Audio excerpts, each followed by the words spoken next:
اعوذ باللہ من الشیطان الرجیم بسم اللہ الرحمن الرحیم فاتیاہ فقولا انا رسولا ربک فارسل معنا بنی اسرائیل ولا تعذبہم قد جئناک بآیۃ من ربک والسلام علی من اتبع الہدی صدق اللہ العظیم۔ تو اے موسیٰ اور ہارون تم دونوں جاؤ اس کے پاس، فرعون کے پاس، اور تم دونوں اس سے کہو کہ ہم دونوں رسول ہیں تیرے رب کی جانب سے، بس ہمارے ساتھ بھیج دے بنی اسرائیل کو، انہیں یہاں سے واپس فلسطین جانے کی اجازت دے دے، ولا تعذبہم، اور ان کو عذاب میں مبتلا مت کر، قد جئناک بآیۃ من ربک، ہم آئے ہیں لے کر ایک نشانی تیرے پاس تیرے رب کی طرف سے، والسلام علی من اتبع الہدی،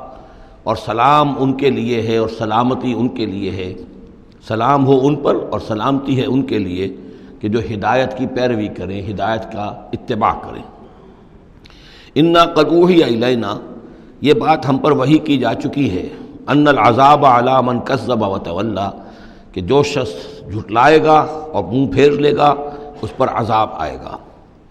قال، اب یہاں پر گویا کہ پھر وہ ایک وقفہ ڈال کر یہ بات تو ہو گئی جو حضرت موسیٰ اور حضرت ہارون علیہ السلام کو اللہ تعالیٰ نے احکام دیے، اب حضرت موسیٰ اور ہارون پہنچ گئے ہیں، یہ سارا پیغام انہوں نے فرعون کے دربار میں پیش ہو کر اللہ تعالیٰ کا یہ پیغام پہنچا دیا ہے۔ اب اس کا جواب جو ہے فرعون کا وہ کیا ہے؟ قال فمن ربکم یا موسیٰ، اس نے کہا ہے موسیٰ یہ تمہارا رب تم دونوں کا یہ کون ہے، کون ذات شریف ہے، ہم تو کسی رب سے واقف نہیں ہیں۔ قال ربنا الذی اعطی کل شیء خلقہ ثم ہدی، حضرت موسیٰ نے فرمایا کہ ہمارا رب وہ ہے جس نے ہر شے کو اس کی خلقت عطا کی اور پھر ہدایت دی، یعنی ہر چیز کو اللہ تعالیٰ نے بنایا ہے، پیدا کیا ہے، خاص خلقت عطا کی ہے، اور اس کی مناسبت سے ایک جبلی ہدایت بھی ہر شے کو دے رکھی ہے۔ بکری کو جبلی ہدایت ہے کہ اس کی غذا گوشت نہیں ہے، اس کی غذا جو ہے گھاس وغیرہ ہے، اور گوشت کو اور شیر کو یہ جبلی ہدایت ہے کہ اس کی غذا گھاس واس نہیں ہے، سبزیاں نہیں ہیں، بلکہ اس کی غذا گوشت ہے۔ یہ جبلی ہدایت ہے جو اللہ تعالیٰ نے ہر جاندار کو دی ہوئی ہے۔ آتا کل شیء خلقہ، اس نے سب سے پہلے ہر چیز کو اس کی خلقت عطا کی ہے اور اس خلقت کے مطابق اس کے اندر جبلی ہدایت ودیت کی ہے۔ قال فما بال القرون الاولی، یہ بہت ہی ایک ٹرکی سوال تھا جو کیا ہے فرعون نے۔ تو اے موسیٰ پھر جو پہلی نسلیں گزر چکی ہیں ان کا کیا ہوگا؟ یعنی یہ کہ اگر ہم تسلیم کر لیں کہ تم واقعی اللہ کے رسول ہو اور ہدایت اسی میں ہے کہ ہم تمہاری پیروی کریں، تو ہمارے آباء و اجداد یہ بہت سے جو مر چکے، قومیں گزر چکی، ہماری نسلیں بیت چکی، ان کا کیا بنے گا؟ ان کے پاس تو کوئی رسول نہیں آیا، ان کے پاس دعوت نہیں آئی، جسے تم گمراہی کہہ رہے وہ تو گمراہی ہی کے اندر بڑھ گئے، تو تم اس کے بارے میں کیا تمہارا فتویٰ ہے؟ اگر ہم میں سے کوئی ہوتا تو فوراً کہتا سب جہنمی ہیں، لیکن یہ کہ یہ حکمت دیکھیے، حکمت تبلیغ کیا ہے۔ حضرت موسیٰ علیہ السلام نے بجائے اس کے کہ وہ یہ کہہ کر وہ سب جہنم میں ہیں، تو ان کے اندر ایک جو عصبیت ہوتی ہے، حمیت ہوتی ہے، عصبیت ہوتی ہے، اس کو بھڑکنے کا موقع دیں۔ جواب دیا علمہا، قال علمہا عند ربی، ان کا علم جو ہے میرے رب کے پاس ہے، میں نہیں جانتا ان کے ساتھ کیا ہوگا، اللہ کیا معاملہ کرے گا، کیسے محاسبہ کرے گا، جن کے پاس رسول نہیں آئے ان سے محاسبے کی بنیاد کیا ہوگی۔ علمہا عند ربی، میرے رب کے پاس ان کا علم ہے، فی کتاب، ایک کتاب کے اندر، لا یضل ربی ولا ینسیٰ، میرا رب نہ بھٹکتا ہے اور نہ بھولتا ہے، یعنی نہ بہکتا ہے نہ بھولتا ہے، اس کے پاس سارا علم جو ہے جیسا کہ فی نفسہ ہی وہ ہے، وہ وہاں موجود ہے۔ گویا کہ آپ نے اس کو وہ موقع نہیں دیا کہ وہ اپنے درباریوں کے اندر وہ جو ایک عصبیت ہوتی ہے، حمیت جاہلی ہوتی ہے اپنے اسلاف کے لیے، اس کو بھڑکنے کا موقع دیتے۔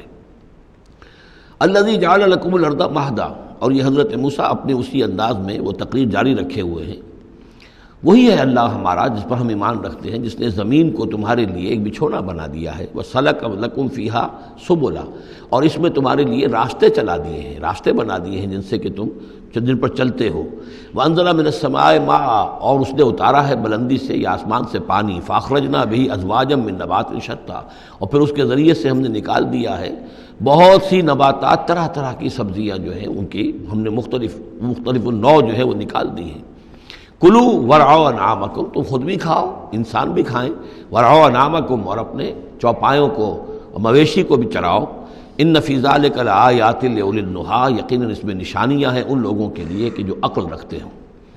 منہا خلقناکم، اسی سے ہم نے تمہیں پیدا کیا ہے، ومنہا فیہا نعیدکم، اور اسی زمین میں ہم تمہیں لے جائیں گے، واپس لوٹا جائیں گے، مرو گے، مرنے کے بعد مٹی ہو کر مٹی میں مل جاؤ گے، ومنہا نخرجکم تارۃ اخری، اور اسی میں سے ہم تمہیں دوبارہ اٹھا لیں گے، ایک مرتبہ اور نکال لیں گے۔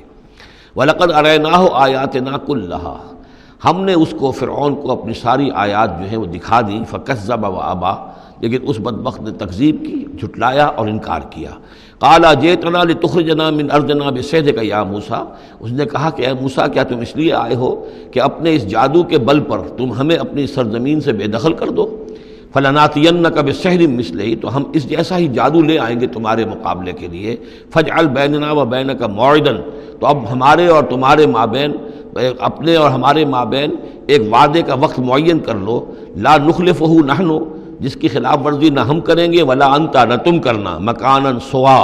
ایک کھلے میدان میں ہم جمع ہو جائیں گے، تاکہ تم بھی یہ نشانیاں اپنی پیش کرو اور ہم جادوگروں کو پیش کریں گے، وہ اس سے بھی بہتر جادو جو ہے وہ دکھا دیں گے، تاکہ تمہارا یہ دعویٰ جو ہے وہ باطل ہونا اس کا ثابت ہو جائے۔ قال موعدکم یوم الزینہ، یہ حضرت موسیٰ علیہ السلام نے حکمت اختیار کی کہ تمہارے وعدے کا دن ہوگا جو یوم الزینہ ہے، کوئی تہوار ان کا تھا، وہ تہوار کے جس میں وہ واقعتاً جمع ہی ہوتے تھے بڑی تعداد کے اندر لوگ کسی جگہ پر، تو ان کے جشن کا دن ہے، وہی اسی دن یہ معاملہ ہوگا۔ وَأَن يُحْشَرَ النَّاسُ ضُحًى، اور یہ کہ لوگ جمع کر لیے جائیں دن چڑھے۔ یہی دحا کا وقت وہ ہے کہ جس میں ہماری عیدوں کی نمازیں ہوتی ہیں، عید الفطر ہے، عید الاضحیٰ ہے، تو یہ جب ذرا دھوپ تھوڑی سی اٹھ جائے تو اس وقت جو ہے یہ، تو اس وقت لوگوں کو جمع کر دیا جائے۔ فَتَوَلَّىٰ فِرْعَوْنُ، تو اب فرعون نے رخ پھیرا، یعنی یہ کہ اب اس نے، ظاہر بات ہے بات جب طے ہو گئی حضرت موسیٰ علیہ السلام کے ساتھ، تو اب اس نے پھر توجہ اپنی کی، فَجَمَعَ كَيْدَهُ ثُمَّ أَتَىٰ، اس نے اپنی ساری چال جمع کر لی، یعنی جو بھی اچھے سے اچھے جادوگر، ماہر جادوگر جو بھی پورے مملکت میں تھے، دور و دراز سے ان کو جمع کر لیا۔ ثُمَّ أَتَىٰ، اب وہ مقابلے میں آیا۔ قال لهم موسیٰ ویلکم، حضرت موسیٰ علیہ السلام نے پھر انہیں انذار کیا، انہیں خبردار کیا، تمہاری بدبختی، لا تفتروا علی اللہ کذبا، دیکھو اللہ پر جھوٹ مت گھڑو، جو کچھ میں پیش کر رہا ہوں یہ جادو نہیں ہے کہ تم میرے مقابلے کے لیے جادوگروں کو لے آئے ہو۔ فیسحتکم بعذاب، کہ اللہ تعالیٰ تمہیں غارت کر دے کسی عذاب کے ذریعے سے۔ وقد خاب من افترا، اور جو کوئی بھی اللہ پر افترا کرتا ہے وہ تو ناکام ہوتا ہے۔ فتنازعوا امرهم بینہم واسروا النجوى، تو اب وہ آپس میں اپنے معاملے میں کچھ ان کا اختلاف ہو گیا اور وہ انہوں نے چھپ کر، علیحدہ ہو کر اب مشورہ کیا۔ محسوس ایسا ہوتا ہے کہ جادوگروں پر حضرت موسیٰ علیہ السلام کی شخصیت کا پہلا جو اثر پڑا ہے وہ یہ ہے کہ وہ مروب ہو گئے۔ ظاہر بات ہے کہ اللہ کا ایک نبی، اور حضرت موسیٰ علیہ السلام کو جو ذاتی وجاہت اللہ نے عطا کی تھی، القیت علیک محبۃ منی، آخر اس کے بھی اثرات موجود تھے، تو جادوگر کچھ گھبرائے ہیں مقابلے سے، اور وہ یہ چاہ رہے تھے کہ یہ معاملہ نہ کیا جائے، تو اختلاف ہو گیا۔ یہ بھی ہو سکتا ہے کہ ان کے جو درباری تھے فرعون کے، ان میں سے بھی بعض لوگ جو ہیں وہ کہہ رہے ہوں کہ ایسا نہ کرو۔ فتنازعوا امرهم، وہ جھگڑ پڑے اپنے معاملے میں، بینہم، اپنے آپس میں، واسروا النجوى، اور انہوں نے علیحدہ ہو کر چھپ کر مشورہ کیا، سیکریٹ میٹنگ، کلوز ڈور سیشن ہو رہا ہے اب، تاکہ گفتگو کی جائے کہ کیا فیصلہ کیا جائے۔ قالوا ان هذان لساحران، بالآخر جو ان کا اس پر اتفاق ہوا، قرارداد پاس ہو گئی گویا کہ آخر کار گفتگو کے بعد، کہ نہیں ہے یہ کچھ سوا اس کے، یہ لازماً دو جادوگر ہیں، یریدان، اور یہ چاہتے ہیں ان یخرجاکم من ارضکم، کہ وہ تم کو نکال باہر کریں تمہاری سرزمین سے، بسحرہما، اپنے اس جادو کے بل پر، ویذھبا بطریقتکم المثلی، اور تمہارا جو مثالی جو ثقافت ہے تمہاری، جو تمہاری تہذیب اور تمدن ہے مثالی، اس کو برباد کر کے رکھ دیں۔ یہ ذرا نوٹ کیجئے کہ جس طریقے سے آج پوری دنیا میں شور ہے کہ یہ مسلم فنڈامنٹلزم جو ہے، یہ ہماری تہذیب کو، ہماری ثقافت کو، ہم نے جس طریقے سے انسٹیٹیوشنز ڈیولپ کیے ہیں، انسانی حقوق کا تصور ہم نے جو ہے ڈیولپ کیا ہے، یہ ساری چیزیں جو انسان نے بڑی محنت اور مشقت سے بنائی ہیں، مرد و زن کی مساوات، عورتوں کی آزادی، یہ ہم نے بڑے جان جھونکوں میں ڈال کر یہ ساری چیزیں اچیو کی ہیں۔ یہ اچیومنٹس ہے ویسٹرن سویلائزیشن کی، اور یہ جو فنڈامنٹلزم ہے، اٹس اے تھریٹ یہ ہمارے کلچر کے لیے تھریٹ ہے، یہ ہماری تہذیب کے لیے، ہمارے تمدن کے لیے۔ وہی بات اس فرعون نے کہی تھی وَيَذْهَبَا بِطَرِيقَتِكُمُ الْمُثْلَىٰ، مثلا امثلوں کا مؤنث ہے، امثل سب سے زیادہ مثالی، ہماری مثالی تہذیب، ہماری مثالی ثقافت، ہمارا مثالی تمدن، اس سب کے لیے ایک بہت بڑا خطرہ ہے جو یہ بن کر سامنے آ گئے ہیں۔ لہذا اب ہمیں فَأَجْمِعُوا كَيْدَكُمْ، اپنے تمام جتنے بھی ذرائع وسائل ہوں اور جتنی بھی چالیں ہو سکتی ہوں، اپنی تمام مہارت کو بروئے کار لا کر جمع کر کے ثُمَّ أْتُوا صَفًّا، اور پھر صف باندھ کر آؤ مقابلہ کرنے کے لیے موسیٰ کا۔ وَقَدْ أَفْلَحَ الْيَوْمَ مَنِ اسْتَعْلَىٰ، اور آج جو بھی ور رہے گا، جو بازی جیت جائے گا، پھر اسی کے لیے فلاح ہے۔ صدق اللہ العظیم۔